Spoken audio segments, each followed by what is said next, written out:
I'm really a conduit of energy, so I really just get to a receptive state. And spirit, we're all energy, you know, it's the energy. And people bring them with them when they come to see me. Welcome back to Smart Family, everybody, for this special edition with medium and best-selling author James van Praagh. And James, it's nice to have you here. First Thank you. Really blessing. We were talking before the audience about before the break about how you have had this gift since the very beginning. You've written several books, and the latest one is Growing Up in Heaven. What with this book specifically? Because I know you wrote it for parents who have lost a child, which is just unimaginable. Yes. What's the big message that you wanted to get across with this? The big message, and yes, it's devoted to children who passed over and parents, but also anyone can read it, because really what the message of the book is that we are all souls having a physical experience, not the other way around. And this is our schoolroom. And it's very, very difficult, some of the lessons we have to learn here. And one of the hardest ones is losing a child, because it seems very unnatural, and the parent thinks I could have done something to stop this. It was my fault. There's guilt. There's a whole bunch of survivor types of things they go through, and it's not good in a way, because it holds the parent back too. Yeah. But also helps them appreciate life sometimes. It's always a choice how they're going to use the experience. When a soul comes and goes, it often teaches us a lesson as well as... Children are wonderful teachers. They're the wisest souls around children. Yeah. And you know, sometimes a soul's experience, they have to be here 70 years, 80 years. Sometimes that soul only needs to touch the earth for 5 years, for 10 years. And that's all they need. That's their soul's destiny. Well, joining us now is a new friend of mine, Kathy Boshin. She and her husband, Joe, have 4 children. Andrew and Lexi and Alyssa, and also a 4th son who just passed away 2 years ago. And she's a friend of mine that I just met a couple of months ago, and I just made a big connection with, and she's been a Smart Family viewer. And as soon as I knew that James was going to be on the show, I said, I got to get the 2 of you together. So I'm glad you're here. Thank you. Yeah, and Andrew, it's nice to see you as well, bud. Yeah. So, first of all, before we talk too much about her son, help people understand a little bit more about how they try to reach to us. In the book I talk all about spirit signs, and they will try to get through to you. I know you've experienced this. They'll try to get through to you as much as they can. They're at their memorial services, they're at their funerals, and they'll try to get through to you in thought, inspiration, sending you thoughts that they're okay. They try to get through to you in songs, electricity, computers, cell phones, smells, animals like butterflies, birds. All different ways they'll try to get through to you. And the more open you are, the more they just open, the easier it is for you to hear them. Yeah. The more in the grief you are, it's harder because you have walls around you. You first got to realize it's not your fault. Yeah, and that the soul has to experience what the soul has to experience, and many times the parent and that child soul agreed upon this experience before they can get back to the incarnation. That's the first thing. Yeah. Well, do you always see those people around you when you're talking to someone? I mean, it's you always want to make that connection, but sometimes it doesn't work. Yeah. Sometimes I can't guarantee anything. Yeah. I mean, if the spirit shows up, great. And if they don't, they don't. If the person I'm reading is closed down, nothing I can do about that. Yeah. And sometimes they get through. Someone else comes through that they weren't expecting, like the family dog, or the next door neighbor, or the great grandparent. It all depends on who comes through. Kathy, did you have questions for him? Things that you wanted to ask as you know, we kind of connect a little bit. Well, basically, I do have that guilt that you were saying, because I never thought I'm a 5-year-old boy. going to slap you. You can't do that, because it was not your fault. I never thought a little 5-year-old boy would come home from kindergarten in less than 12 hours, pass away. Yeah. So I do have that. Yep. And I always tell Eric I'm sorry. Yeah, you don't need to.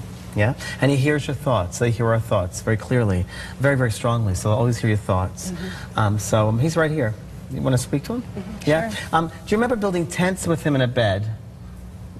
You and your brother, with a bedspread, the bed. And did you have beds side by side, 2 boys in the same room at one point? Yeah, I think it was like a couch, though. It was like a couch, but you see it lying side by side asleep. And he keeps on showing me a tent. This is weird, but like a bedspread making a tent or a fort. Instead of the forts, this fort thing, and the flashlight, which kids do.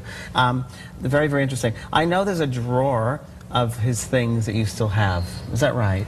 That's and correct. Didn't you go through that just recently, his drawer? Oh, hold on, I'm sorry, he's correcting me. He corrects you if you're wrong. He's very, very precise. I don't know if it's a bottom drawer or a trunk that you open up, and his toys and things are in there. It's sort of like a basketball. Like a basketball. Ball, like little Tykes thing. But a lot of them, not just one thing, but yeah, a bunch there's of a bunch of things, yeah. Because I wanted to pick up his toys. I wanted to pick up things because he doesn't pick them up. Do you still have a bicycle or a tricycle or a bicycle with training wheels or something there, please? Yeah. Yeah, and because he knows about this bicycle with the training wheels, and he still looks at it with you because you stare at it all the time. You understand that? Did you used to ride bikes together? Yeah. And do you remember ever putting the baseball cards? Did you ever put cards on there or something? Oh, really? Do you ever have baseball posters on the wall about... Andrew had little baseball cards Andrew had little in his baseball room. cards. Okay, okay. I know. I know there's something about the back corner or the back garden or a garden. Is that right? And did you think about putting something together for a garden? We thought about it like a little, like in our, where we moved here in Scottsdale. And you know we have about like butterflies, or the butterfly? You know about that? Because he said something about, you know about the butterfly, or you represent me with a butterfly, or you said something about a butterfly with me.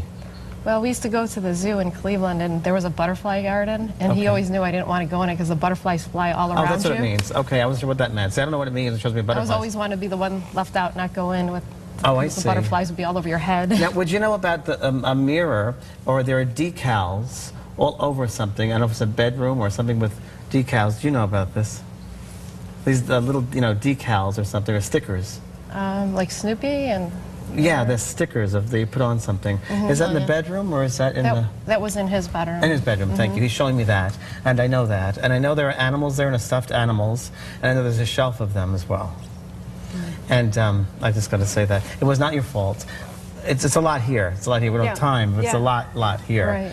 The main thing is don't do this to yourself, too. Yeah. And I know you've had a picture redone of him. There's been a picture either made larger, or there's some better photograph. Understand that? Yeah? And I don't know if you want to do something with something in his name? Like a football? With his name on it? Yeah? So what happens here then basically is once you can let that grief go, then you're able to connect a little bit more. That's right. Yeah. That's and right. when we come back, Kathy, first of all, thank you for sharing your story. I want to say really quick that your son died of meningitis. That's correct. And one of the things that you really wanted to get across was that that can happen really fast. Yeah, meningitis, which I was unaware of because they don't give the shots to little kids in kindergarten, and meningitis could kill within hours.